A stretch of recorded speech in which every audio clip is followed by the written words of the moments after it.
Greetings and welcome to my shop. I'm Mick. So today we're going to be preparing this 6-jaw chuck to go onto my old clausing lathe. We'll be dismantling it, deburring everything, lubricating, cleaning everything up, making a backing plate for it, and then checking the run out on it to make sure it works fine. So let's go over to the bench and we'll get started. The first thing we need to do is just get all of the grease and whatever this is they use to keep it from rusting and shipping. I'm using WD-40 to begin with, but I discovered a little bit later through this process that acetone actually works much better.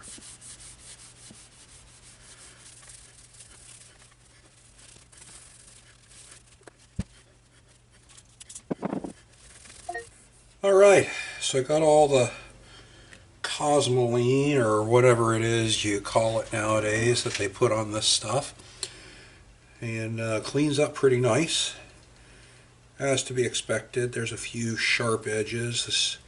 The edges of these jaws are a little sharp in some places, but that's what we're going to do next is take this thing apart and clean it up. But let's see how it works right now, how it feels.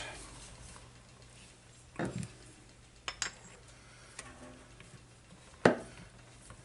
turn it a little more. There we go. Oh yeah. Can even feel a little, I'm sure we're going to find some grit in there. Alright, well, let's get the jaws out. Alright, until I confirm if they are universal or not, I'm just going to use this brand mark as my reference point and start at 1 o'clock and move around clockwise.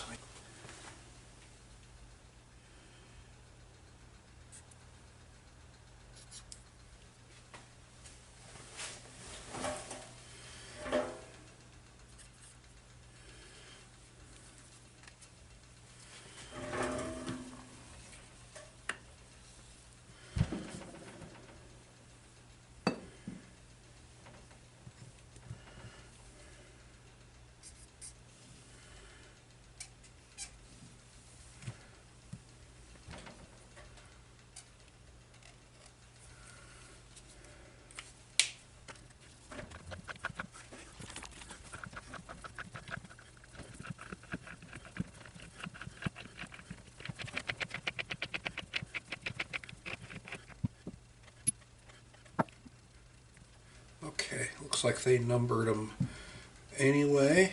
They stamped on the part here. Of course, it goes in the opposite direction. It goes counterclockwise, but that's okay.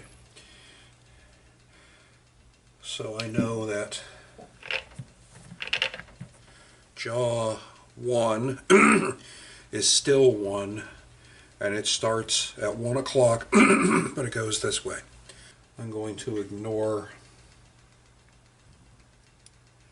my marks and just go by the stamped marks. 0186, 0186.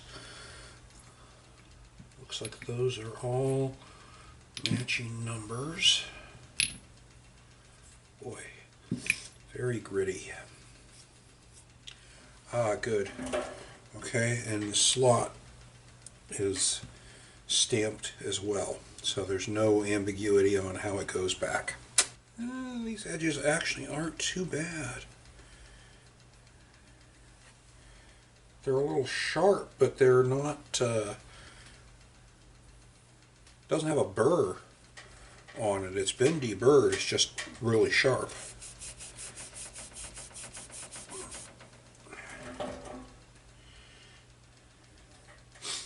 Alright, let's flip it over and take the back off. Yeah, these edges, there are some burrs here.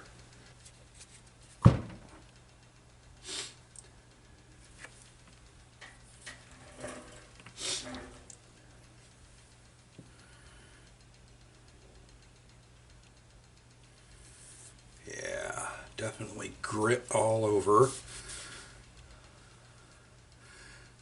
But for the price, I paid less than 200 bucks, including shipping.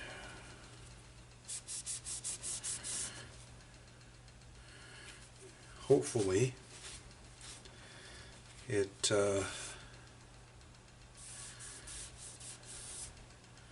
mechanically is pretty sound, accuracy-wise. I probably should have checked that before I started disassembling it, but I forgot.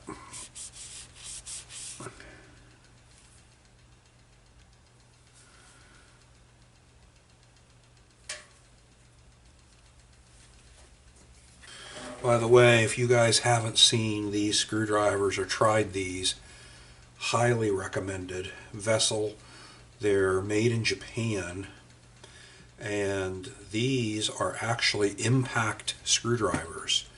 You can strike the end with a hammer and it'll give a little twist somehow to it.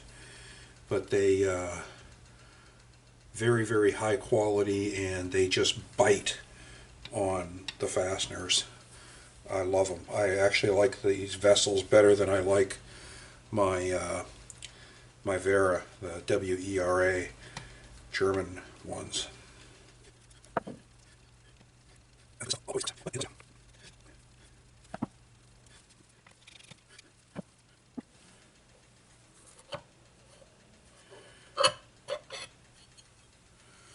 Okay, cast aluminum feels like, or maybe just some sort of cheap pot metal, but hey, it's better than plastic.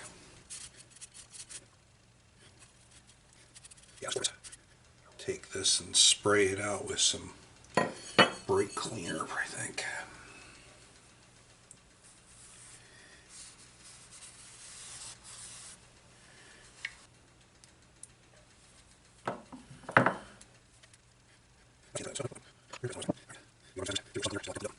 But surprisingly, very nice.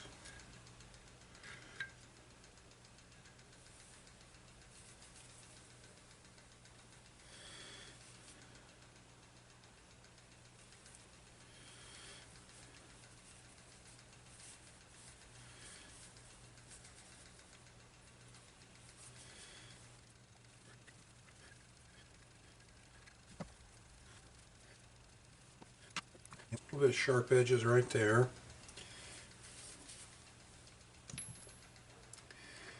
But again, not terrible.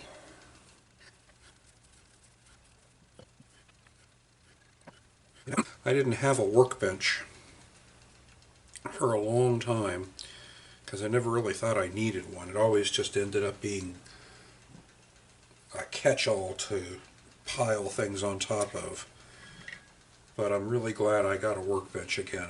I'm much easier to work on things sitting down like this and having a nice, flat, secure surface.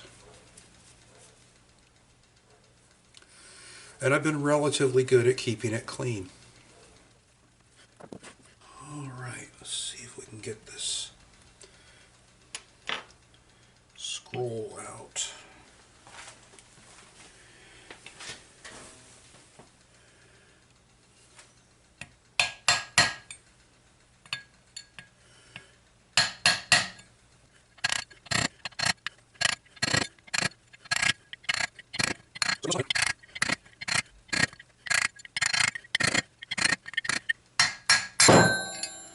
There we go.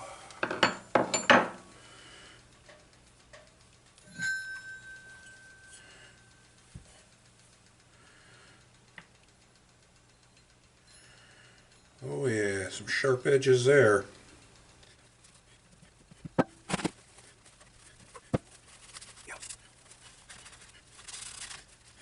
Yeah, they didn't deburr that at all right there, where the gears go in. Nice and sharp there, full of burrs. Alright, well, get this cleaned up.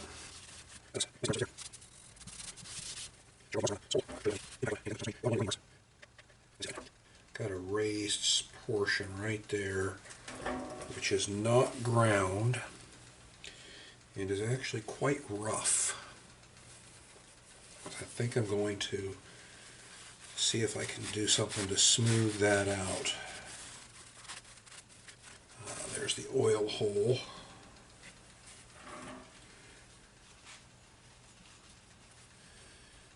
And here is sand. Yeah, I think the easiest way to get all this cleaned up is just going to be to hit it with brake cleaner. I'm going to do that outside. I don't want the fumes in my garage. And then we'll stone it. Get all these, deburr all these edges. And see what we can do about cleaning up, smoothing out this surface a little bit. I don't know if I'll be able to get a stone down in there.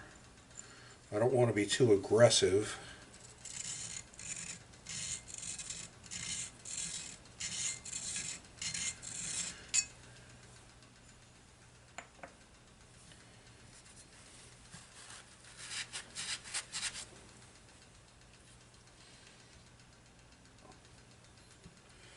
But it doesn't make much sense to have this fairly okay ground surface riding on a rough casting. Alright, I'll bring you back after it's cleaned up, and you guys have seen other videos of people deburring and cleaning things up like this, so I'm not going to go through all of that. I'll just come back after it's assembled, and then we can test it and make sure that everything is operates like it should. Alright, so I got everything deburred, all the sharp edges taken care of, everything is stoned, including all around the scroll, every single gear, every single tooth on the gears, every single tooth on all of the jaws. So right now everything's just coated with WD-40 so it doesn't rust while I was taking a break. So let's put it back together and see how it works. Just got to put a little bit of oil on the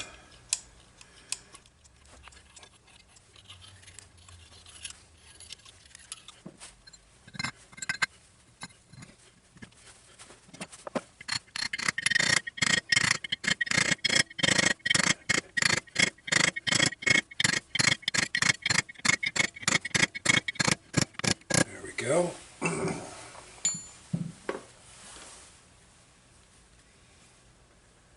Boy, that is awfully tight.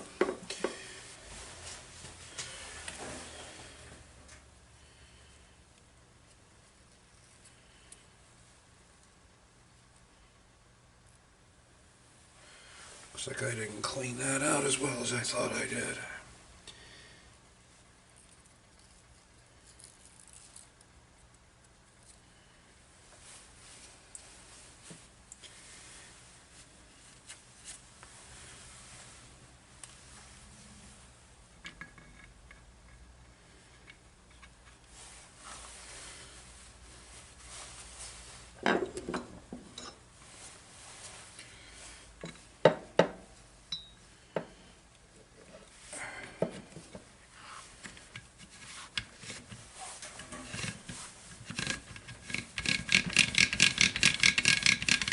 Okay, that's not bad.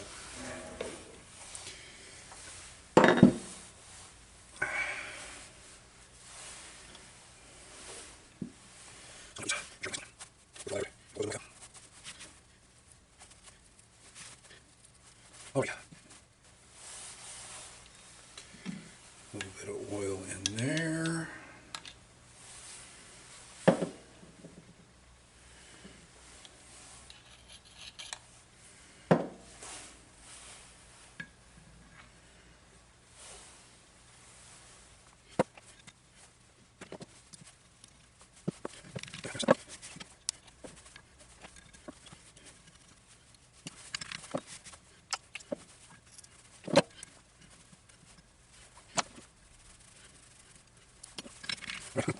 I'm going to use a little bit of white lithium grease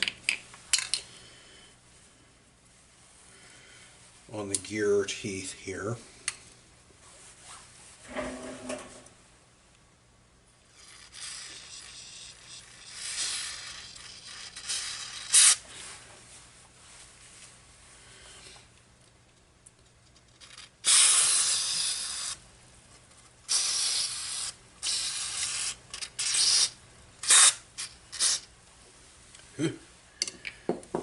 Okay, that didn't come out like I expected, but let's see if we can.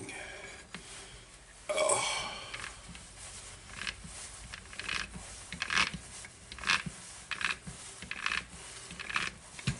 Well, if you watch Uchel's video and then you watch mine on the chucks, you should probably pay more attention to the way he does things than the way I just did.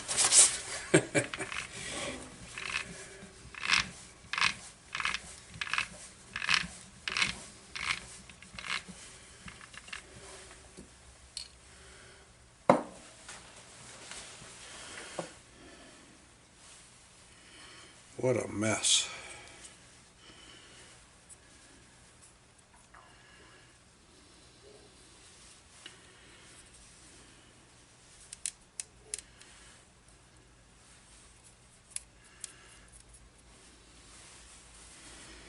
This little straw is not that.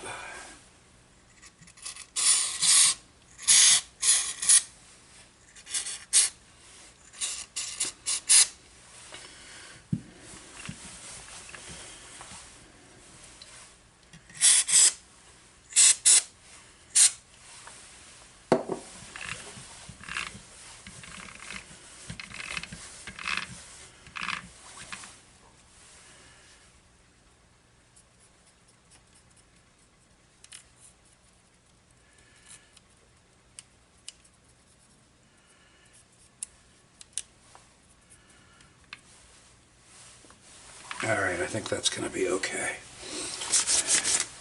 As long as it doesn't attract chips and stuff.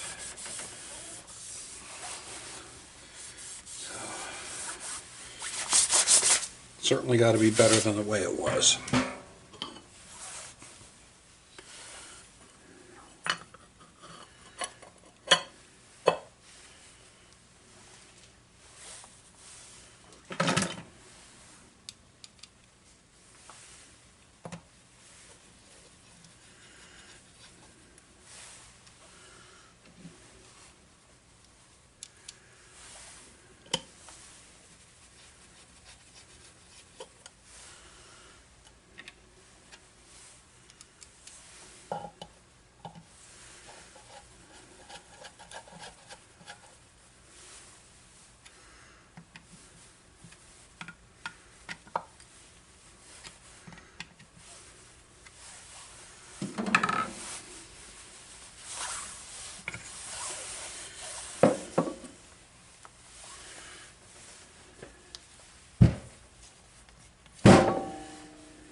All right, that's fantastic.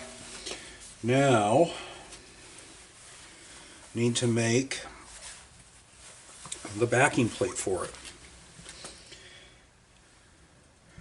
So, by the way, a big thank you to all of the other YouTube guys out there who have shown videos taking these apart and doing all this. I would not have known how to do this, or would not have known to do it if it wasn't for you guys. So thank you, and I just hope that Maybe somebody else finds this useful someday.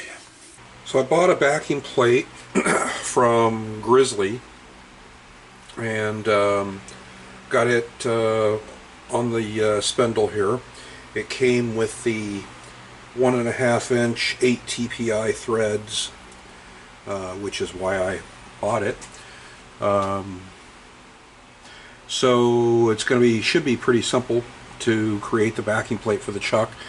I just need to do a skim pass on this and see, just to make sure that it's flat relative to the spindle, true relative to the spindle.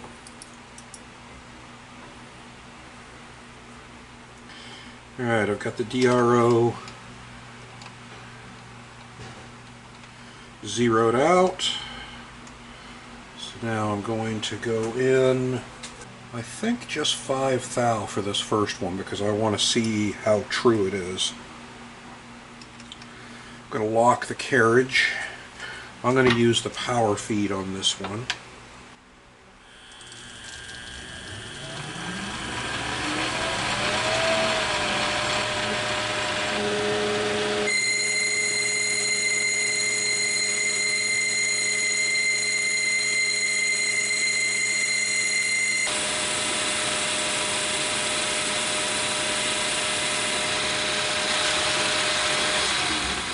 Now we'll get out the pie tape and measure that.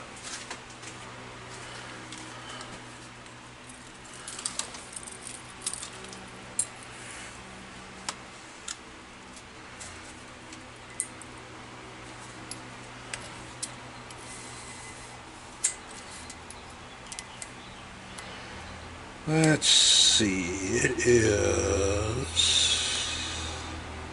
8.28.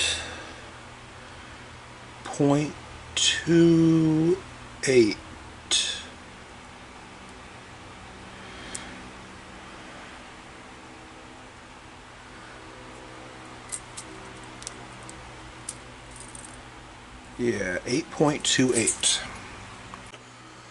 Okay, according to my calculations, I need to remove 0.892 from the radius.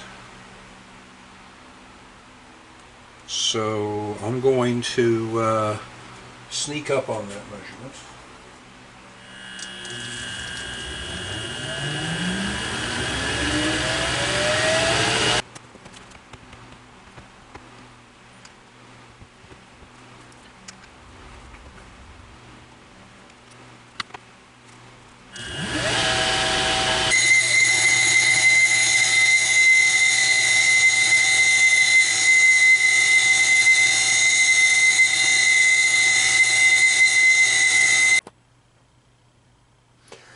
So I've got the backing plate set up in the chuck on the mill, and used the coaxial indicator to locate the center based on this boss right here, which is the locating surface for the chuck. This outer ring was also turned down so it is concentric with the spindle and everything else as well, so I could have used either one. And I've got the DRO programmed now for 3 holes with the appropriate dimensions. The holes are 6.119 inches apart, which gives a diameter of 7.06 inches. So I'm going to just about drilled into my my chuck here, I think. Yeah, I need to get something to raise that up. Okay, we'll be back. Okay, I'm back. So, yeah, as I said chuck, but I meant vise. Originally, when I had the layout, it was going to end up drilling into my vise jaws. And I thought, my first instinct was that I was going to have to take this out, put some parallels or something under it to raise it, go through the whole recentering process again. But I realized that there is clearance on this side, and so if I just rearrange the holes in the DRO, I can make it work just like it is. So I did that. It appears that 0 degrees on the DRO is here.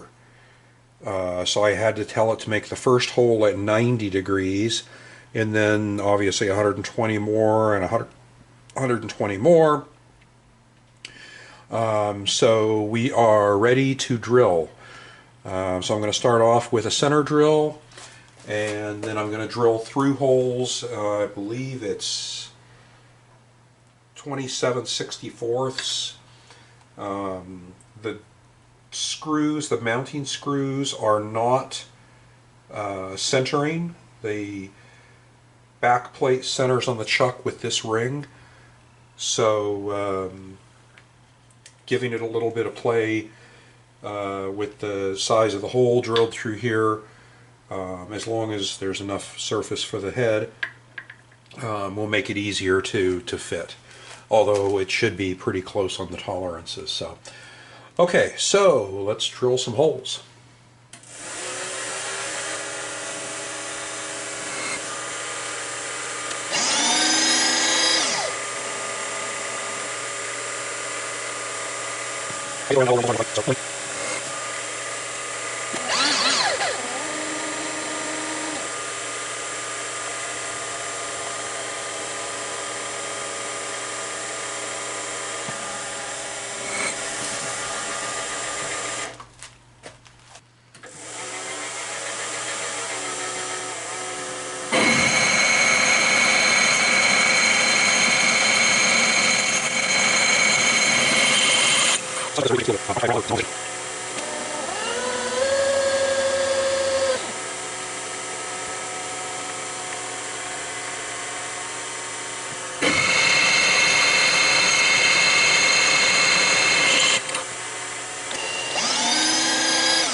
Okay, let's clean that up, deburr those holes, and then we'll mount the chuck and get it on the lathe.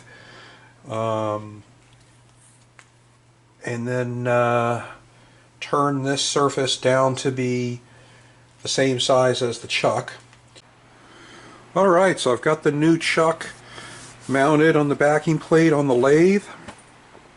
It's all nice and shiny and pretty.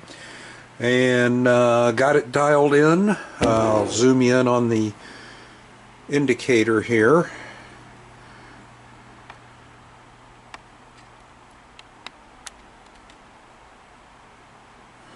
This is a piece out of a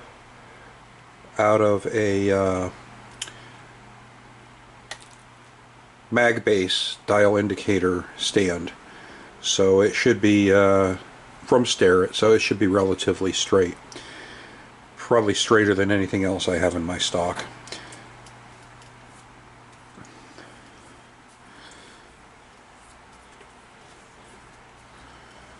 So I checked it on the chuck. Obviously the backing plate was good because it was turned on the lathe, and so yeah, I think that's acceptable. A little bit of run out, but not too bad. So now I'm going to finish it up just by trimming off this little bit here that's still sticking up, and I'm just going to leave the chuck on.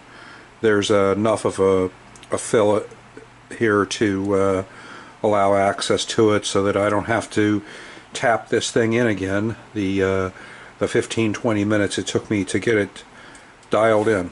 So yeah, so let's finish that up and we're done with this chuck for now.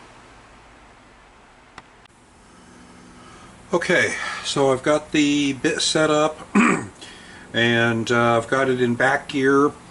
This big plate had trouble turning it, not being in back gear. And so let's trim that down.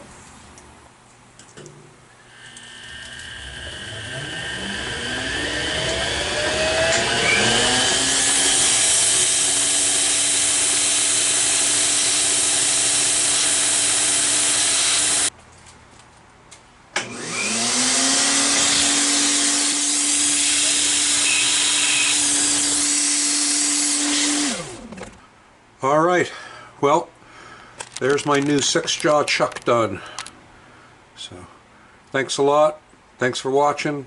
If you're enjoying this, do me a favor and please subscribe. And have a great day and take care. Bye.